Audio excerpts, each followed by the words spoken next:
Welcome back to Building Character, where we figure out how to play as your favorite fictional characters in Dungeons & Dragons. Join the Patreon for these character sheets and a whole bunch more, and like and subscribe for shorter fights next time you play. Maybe. Today we're building Saitama and Genos from One Punch Man. I've been challenged to do it by so many people since I started this channel. I bet you haven't built Saitama because it's impossible. Truthfully, I just haven't seen the show yet. Now that I have, it doesn't seem that hard. Maybe it's because I've built 100 characters, homebrewed 100 classes, and DM'd 100 games every day for a year. Don't worry though, Genos is pretty complicated, if you want me to struggle a little bit. You killed a Tarrasque in 2 rounds? What, like it's hard? Oh my gosh, Warner, it's gonna be so great.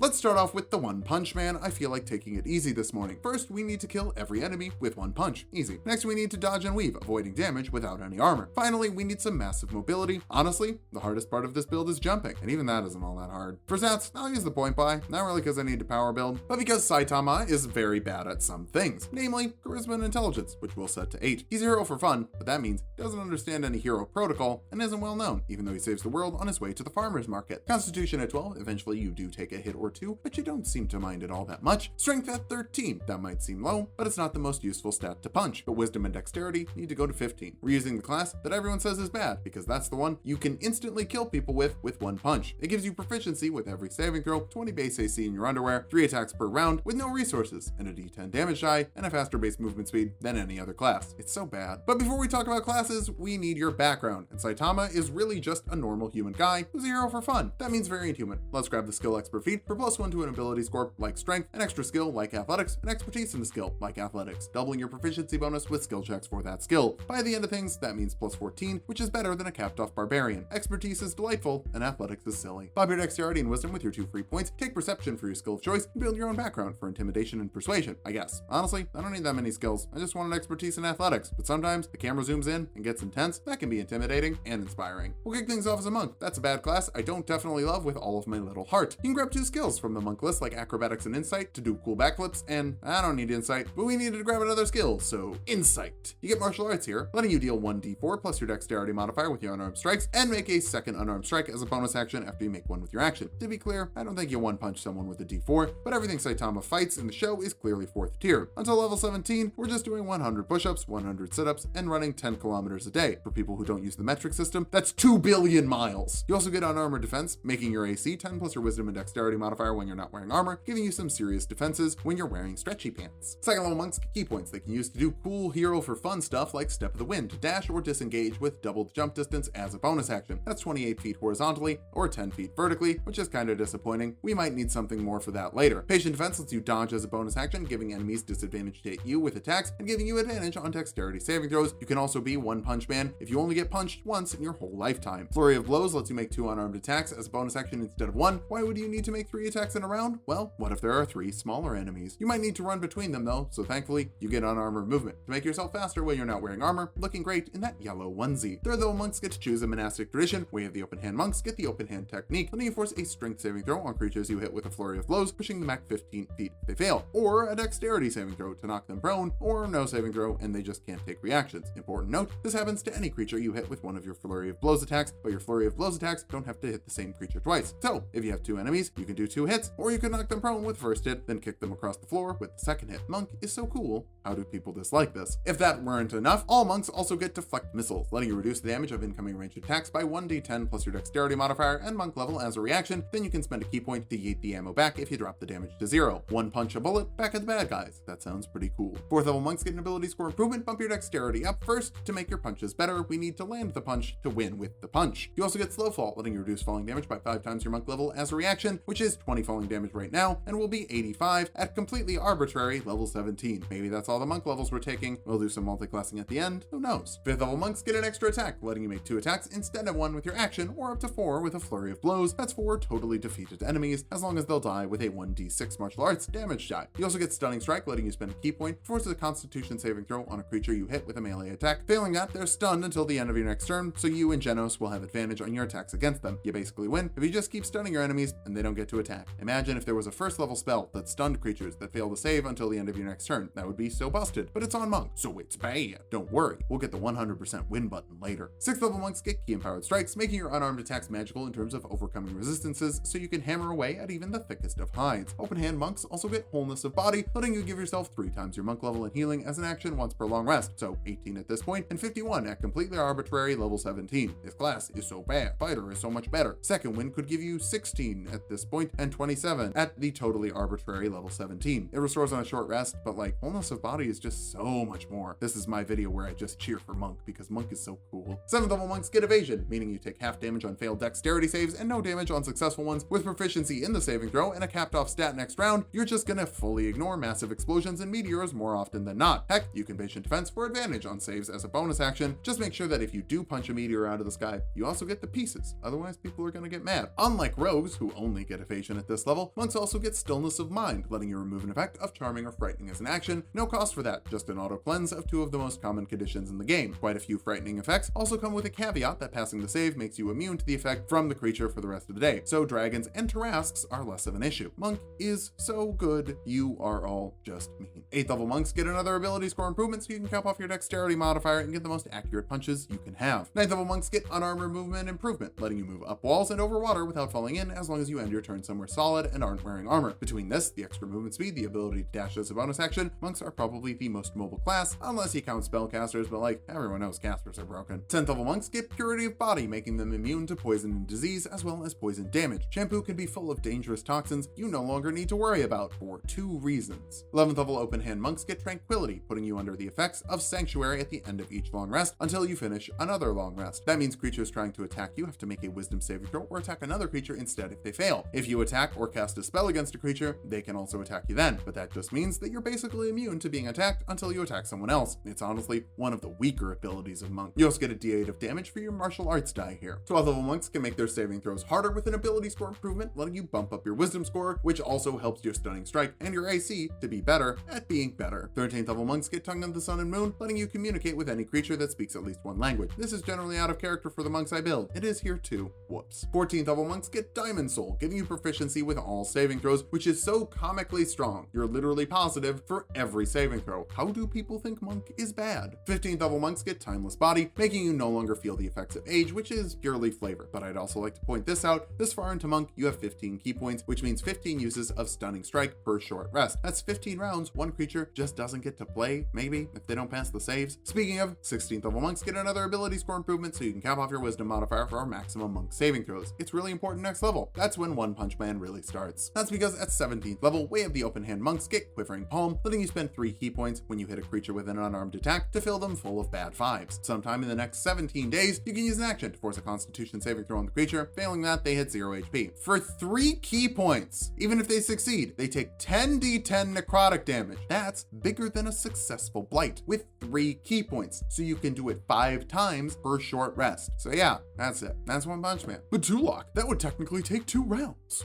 Fine, fine.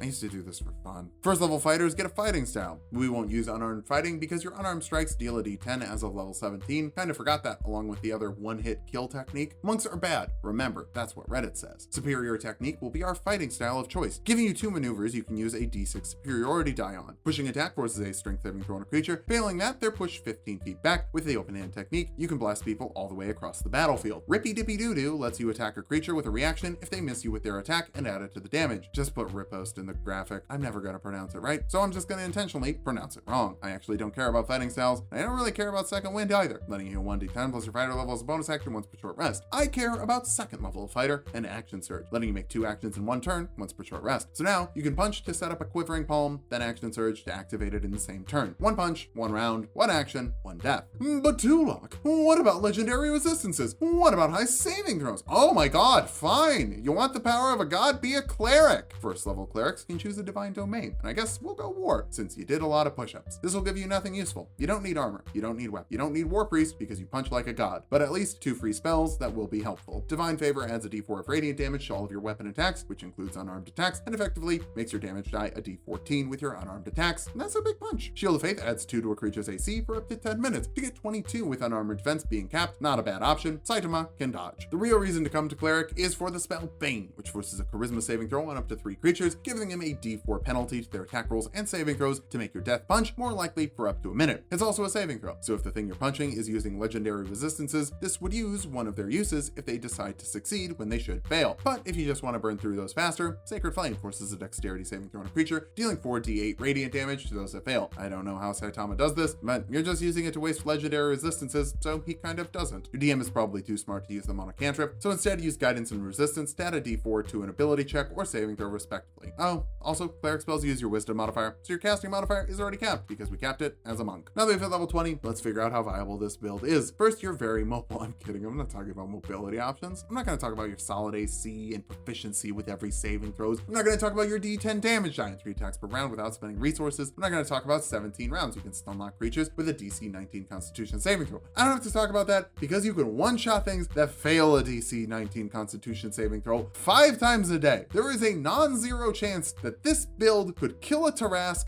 by itself. For weaknesses, a Tarrasque has 3 legendary resistances, so it can reroll 3 fails per day. However, their dexterity save is a big fat goose egg, so you can trip them twice with Flurry of Blows in 1 round with the open hand technique. Your DM might say, oh, well, they won't use their legendary resistance to avoid being knocked prone. You should counterpoint with the fact that a Tarrasque's intelligence is a 3. That's the same as a Mastiff. If you tried to trip a big dog, the big dog would try not to trip. So if they're strategically saving their legendary resistances, they're not playing a Tarrasque, they're metagaming. So spend 1 key point on Flurry of Blows for 2 expended uses of legendary resistances, do it again next round, and then you can Quivering Palm with your second Flurry of Blows punch, then Action Surge to activate it. A Tarrasque's con save is +10, so you have a 40% chance of success. Not great odds, but you have 5 chances to do that after you've used your 2 key points on Flurry of Blows. With 5 chances and a 40% chance each time, you are statistically more likely to get the kill than not. And even if you don't, that's 5d10 necrotic damage, which is definitely nothing to shake a stick at. Also, the description for key points, Stunning Strike and Quivering Palm never use the words magic or magical, so they do not count towards the Tarrasque's advantage on magical saving throws per sage advice clarification. Your DM would need to argue that since your unarmed attacks are magical as the result of key empowered strikes, that retroactively makes key and all spending of key magical, and that is what we in the business call a very big stretch. And that's assuming you're not using Bane for a negative d4 to all the saving throws, but that is a magical effect, so we'll have +9 with advantage for that saving throw. Really, I think you just need someone to force a bunch of dexterity saves on it before you come in to kill. So welcome to my life as a teenage robot. Story of my life as a teenage robot. Okay, this one's a little more complicated. Let's start off with our goals for this build. First, we need robotic arms, tragic backstory, yada yada yada. Next, we need to go fast, moving faster than the fighter jets you hang out with at family reunions. Next, we need some earth-shattering kabooms with fireballs to weaken the Tarrasque before your master comes in to finish things. We'll be using the standard point array from the player's handbook. Roll for stats if you want, just keep your multi-class minimums in mind. Intelligence will be number 1. You got a perfect score on the knowledge portion of the hero exam, so you gotta have that knowledge. Dexterity after that, you flip and twist like you're not made out of Black Sabbath. That's heavy metal. Wisdom after that, your passive perception is pretty nuts, almost like a spider sense. I guess that makes sense. Robots and spiders have so much in common. Constitution at 12, sure, Genos is ripped apart a lot, but he doesn't die. But he does get ripped apart a lot, so like mediocre con. Strength might seem a little low, but your lifting is coming from your anchor arms. Before that you were a wimp, now you're a jerk, and everybody loves you. We'll dump charisma. Everybody loves you because you fight Avengers level threats on a daily basis, not because you're good at talking to people. Warforged works great for people rebuilt with machinery. Sometimes those people get rebuilt later in the build and fairly early in the build, so we're gonna go custom lineage for the most tragic backstory possible. Hopefully that doesn't make your new master's eyes glaze over in boredom. Grab Observant for your feat of choice, giving you +1 intelligence and +5 to your passive investigation and perception skills, and you can read lips. Not that hard. Lips is only a 4-letter word. Bump your intelligence with your 2 free points, take dark vision instead of the free skill, and the athlete background for athletics and acrobatics. It should probably be the haunted one, but I don't like those skills as much. Maybe just sub the feature in. Custom backgrounds, custom lineage. When you're a cyborg, you get custom everything. To build even more custom stuff, build an artificer, giving you 2 skills from the artificer list like perception and investigation. That means your passive perception at level 1 is 18 and your passive investigation is 21. Nothing gets past your observing eye. You also get magical tinkering, letting you put tiny magical effects into tiny non-magical items, puffs of smoke, different smells. You'll be Glade, you have it. This video is not sponsored by Glade, but if you just want to do chores around the apartment, prestidigitation warms things, cools things down, dries things, cleans things up. It's great for doing Saitama's dishes. Not that he asked you, you're just nice to your boyfriend. Oh yeah,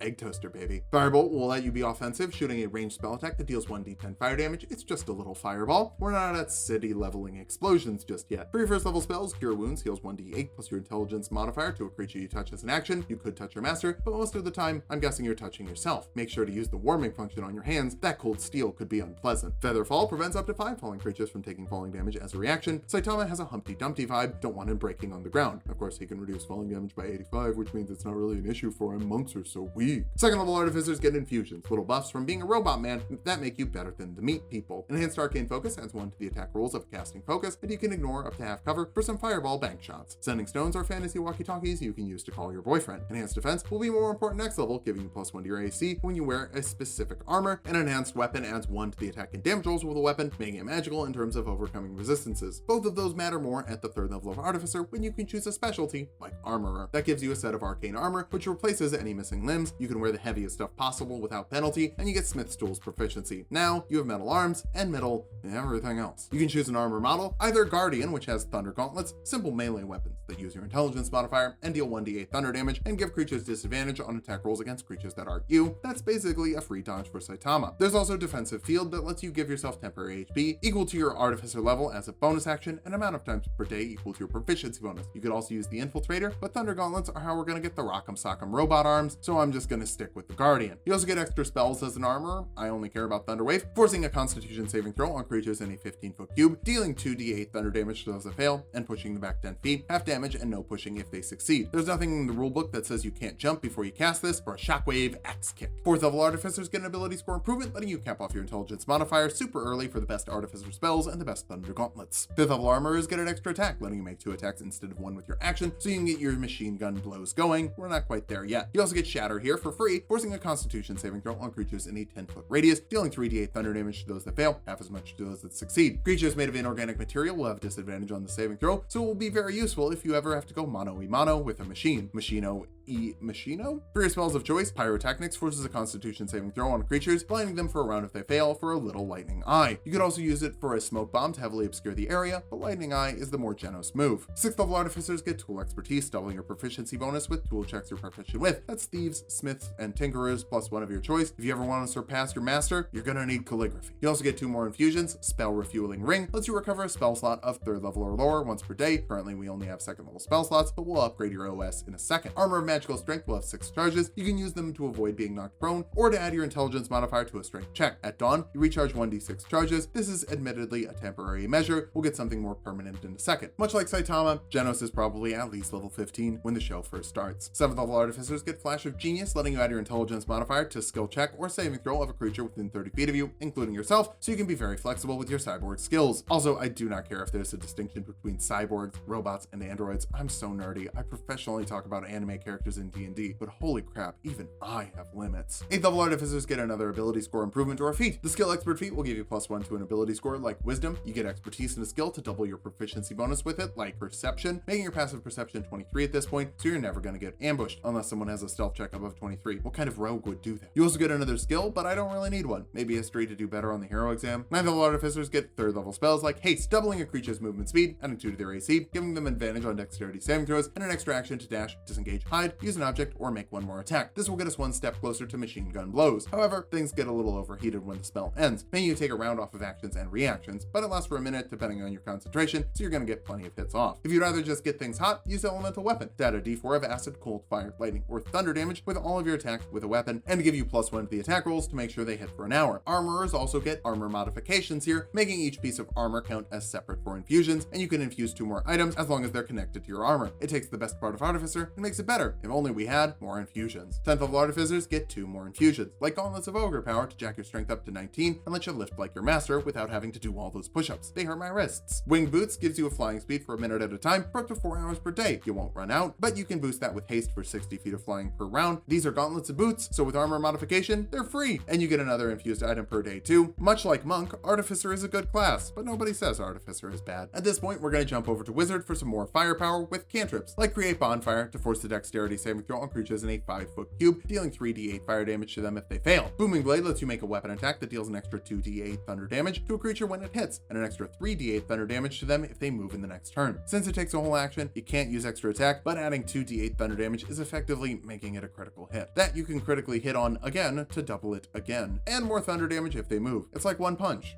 Man. True Strike lets you remind your audience that they don't have to wait until the 1st of January to improve themselves. You can try to be kinder every day. It also gives you advantage on weapon attack next turn. That's bad. Best attack twice instead. For first level spells, we'll grab some mobility. Long Strider and Jump add 10 feet to your movement speed and triple your jump distance respectively. Cast it on your master so that he can jump with a sextuple jump distance with Step of the Wind. Told you we'd get there. Color Spray is a better lightning eye, letting you roll 6d10 and blind a number of HP of creatures in a 15-foot cone in front of you. Shield adds 5 to your AC as a reaction and lasts until the end of your next turn. Wizards of the Coast took this off the Armorer list when they moved it from Unearthed Arcana to official material, so yeah, it's a little busted. Identify tells you what a magical item is and what it does, as well as how many charges it has left, if it has charges, letting you scan stuff and look it up on the internet. Alarm puts a warning on an opening, letting you know if someone crosses a threshold. Not all that much better than your massive passive perception, so maybe leave this one off the list. You can prepare a number of wizard spells equal to your intelligence modifier and wizard level per long rest, but all 6 of these spells are in the book that you can pick from. You also get Arcane Recovery, letting you recover half your wizard level in spell slots on a short rest. Right now it's 1, let's get more wizard levels. Second level wizards get to choose a school, and if you're a war machine, war magic is a great choice, giving you tactical wit to add your intelligence modifier to your initiative rolls and make sure you go first. You also get Arcane Deflection, letting you add 2 to your AC or +4 to a saving throw as a reaction, but after that, you can't cast any leveled spells the next round, but that's fine. If you have haste up, just punch 3 times. It's a great cantrip. For this level's spells, Absorb Elements lets you give yourself resistance to acid, cold, fire, lightning, or thunder damage as a reaction, then add a d6 of that damage to your next attack roll. The resistance is the best part, but the extra damage doesn't hurt. Catapult will force a dexterity saving throw on a creature, dealing 3d8 bludgeoning damage to them if they fail. I'll be honest, first level damage spells don't scale up all that well. Just use Booming Blade if you want 3d8 damage. Third level wizards can learn second level spells like Hold Person, forcing a wisdom saving throw on a humanoid. Failing that, they're paralyzed for up to a minute depending on your concentration, letting you critically hit them with your melee attacks for free, so just wrap someone to a tree and then hammer away. Scorching Ray fires 3 fire bolts, dealing 2d6 fire damage each. You can hit one target or multiple, depending on where you want to fire your lasers. Fourth level wizards get another ability score improvement, bump your wisdom up for better passive perception. We'll get some more HP in a second, but can't do that for wisdom. For this level spell, Agonizer's Scorcher forces a dexterity saving throw on creatures in a 30-foot line, dealing 3d8 fire damage to those that fail, half as much to those that succeed, cooking the patties like a toaster. If you'd prefer a cone, Burning Hands forces a dexterity saving throw on creatures in a 15-foot cone, dealing 3d6 fire damage to those that fail, half as much to those that succeed. You could also upcast this to deal 4d6 since it's only a first level spell. Fifth level wizards can learn third level spells. That's what we're here for. Fireball is the best. It forces a dexterity saving throw on creatures in a 20-foot radius sphere, dealing 8d6 fire damage to those that fail, half as much to those that succeed. Every level you upcast it adds another d6 of fire damage, so take advantage of those multi-classer spell slots to burn mosquitoes with a massive kaboom. Wait, your biggest kaboom was for mosquitoes? Weird. You can also grab Sending to send a message to creatures on the same plane as you if you don't want to use an infusion on sending stones and still want to message your boyfriend. Now I want some real machine gun blows, and we can get them by jumping over to Fighter. First level fighters get a fighting style. 2-weapon fighting lets you add your ability modifier to the damage of your offhand weapon attacks when you're wielding 2 weapons. But remember, offhand weapon attacks use your bonus action, so if you use haste, that's 4 attacks per round with your thunder gauntlets. They do go on each hand after all. You can also use Second Wind, letting you heal 1d10 plus your fighter level as a bonus action once per short rest, so you can make some quick repairs. Second level fighters get Action Surge. The real machine gun blows starts here for 2 actions in 1 turn, once per short rest. That's 4 attacks, followed up by a 5th with your bonus action, and a 6th with haste if you have haste up. You should have haste up, it's very good. We'll bounce back over to Artificer to finish this off. 11th level Artificers get Spell Story Item, letting you store an item of 2nd level or lower into an item. Then creatures can cast that spell out of the item an amount of times per day, equal to double your intelligence modifier, so you can give your master some Scorching Rays to launch, if he doesn't want to, just kill everything with 1 punch. 12th level Artificer is much more what we're here for. You get another ability score improvement or a feat. This is our last one, so how about Dual Wielder? That'll add 1 to your AC when you're dual wielding, which you do with a Thunder Gauntlets, and nothing else you really need. But plus 1 to your AC is always nice, with haste and enhanced defense on the heaviest of armor you could have. That's 23 base, 28 after a shield spell, or 25 if you want to use Arcane Deflection instead of using the slot. Our capstone is the 13th level Artificers can learn 4th level spells. Freedom of movement will make sure nothing can slow you down, paralyze, or restrain you for an hour, and you can break out of non-magical shackles with 5 feet of movement. Pretty easy to break out when you can detach your limbs. Now that we've hit level 20, let's figure out how viable this build is. First, you're crazy hard to hit, with giant AC from enhanced defense, haste, and shield, or Arcane Deflection to stop the damage from coming in. You also have a standard 3-hit combo with no resources, and 4 with haste up, not to mention thunder damage for less common resistances. Finally, you're incredibly fast, with basically permanent flying speed and haste. For weaknesses, your charisma is bad, so talking to people could be an issue, and you could get banished. You're also missing out on higher level spells from Wizard, which will get really busted. Finally, it would take you more than 2 turns to kill a Tarrasque. Whether you want to be a monstrous machine with busted stats, or just kill things in 1 turn, these builds are some of the strongest we've ever made. Enjoy yourself. Just watch out for a DM who knows how to counter a power gamer. Thanks for watching. If you liked the video, subscribe for more. We're making double videos every day this month. Join the Patreon for this character sheet and a whole bunch more, and sub to Tulok and Mango for more Tulok fun.